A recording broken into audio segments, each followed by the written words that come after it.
The Big Wheel, High Lavore, the title track from Runrig's current chart album. 1991 really has been their year. The album went gold within days. They played to 50,000 at Loch Lomond and today stage a historic concert at Edinburgh Castle.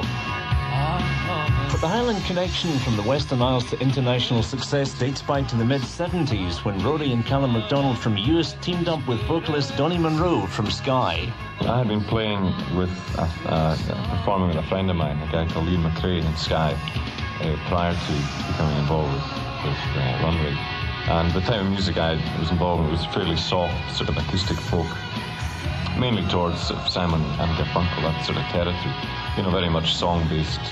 And so when I joined the band, I suppose that most of the stuff we did was pretty likely, in that the instrumentation was basically, for the vocal side of the band, was mainly towards acoustic guitar, bass and drums. I think that was there's a start there for the merging of two separate cultures, if you like. I think at the time there was the folk rock boom had started with Steel Eye and Fairport, and I think we got caught up in this. I think we realised that there was something very potent had happened with traditional music, with jigs and reels, and I think that we wanted to present it in this kind of very brash way and very raw way.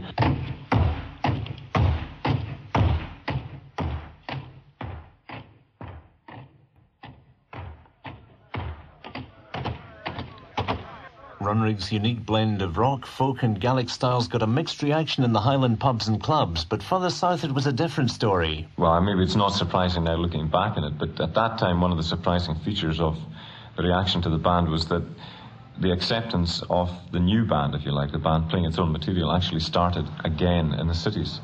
And it started predominantly with again, the student community, especially Highland students studying in these cities, Aberdeen, Glasgow, Edinburgh, Dundee, who would come along, and I think that they had, again, distanced themselves from their own background and were willing to look at it in a sort of fresh kind of way. And they influenced lots of other people around about them to come along, and the whole thing started to develop from that point forward, and then we carried it back into the local community again after that. Constant touring throughout the 70s and 80s helped build Runrig's fan base. By 1985 they'd released 3 albums, but at one point it looked like Heartland, their 4th, wouldn't get recorded. Heartland was a bizarre album to record.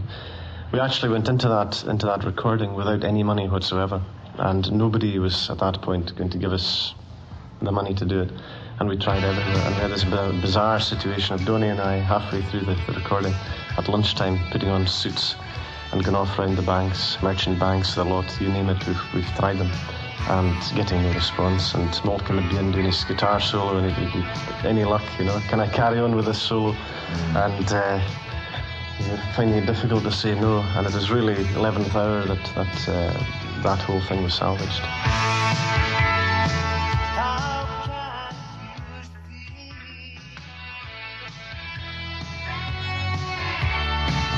Most people in rock music have grown up, I would say, in urban surroundings, and most rock and roll is written in an urban sense. I think that's probably what's different, that we are essentially rural, and you're talking about hills instead of Cadillacs, you know, so it's different to that extent.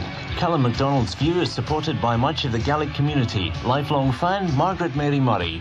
I think that Runrig has given the rest of the UK and indeed a great part of Europe an insight into the Scottish culture and into the Gaelic culture, and it's got Gaelic onto the map as far as the UK is concerned. I mean, they've been very influential. They've got Gaelic onto, say, things like Radio 1. They've been noted as a Scottish band and as a band whose roots is in the Gaeltacht.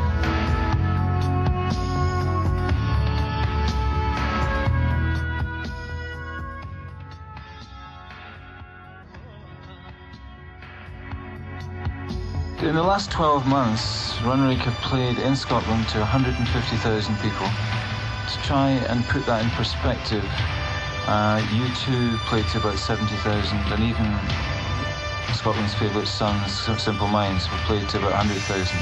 Runrig are a phenomenon in Scotland. They have nurtured their roots in a very special way.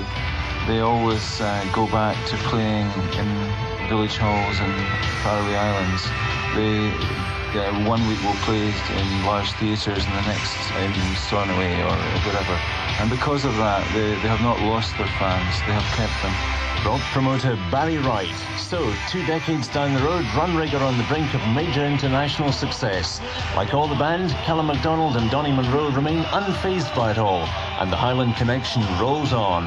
At home in Skye and in the islands, the band had become known as almost like the Irish show bands. And in some ways, I think it's important that was the start of the band's work, because if you go into a dance hall and your major role in that situation is that you allow people to enjoy themselves, whether it's music or dancing to, I think that stays with you to some extent. And a lot of people have asked us recently, what is it about the band's relationship with an audience that makes it special in their eyes?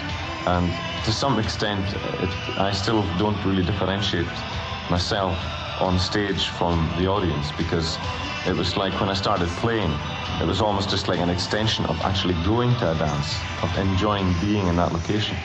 So I think the band has grown up in that sort of, with that background, and that hasn't really changed. I think the audience reaction from then till now is very much the same, actually. It's very similar. It's just the vibrance and excitement of a small gig. It's just transferred to a slightly bigger situation.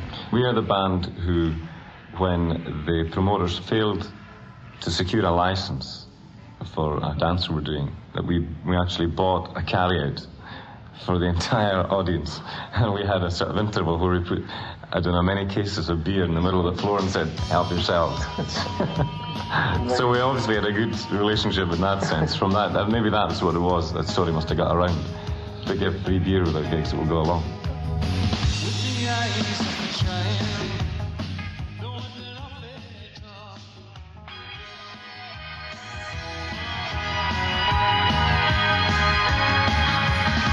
That's Hard Hammer, the latest single from Runrig, and that song became Simon Mayo's chart beater yesterday, so you'll hear it all next week on The Breakfast Show. And if you'd like to hear Runrig performing live, listen to them next Saturday night at 10 o'clock. They are on In Concert on 1FM.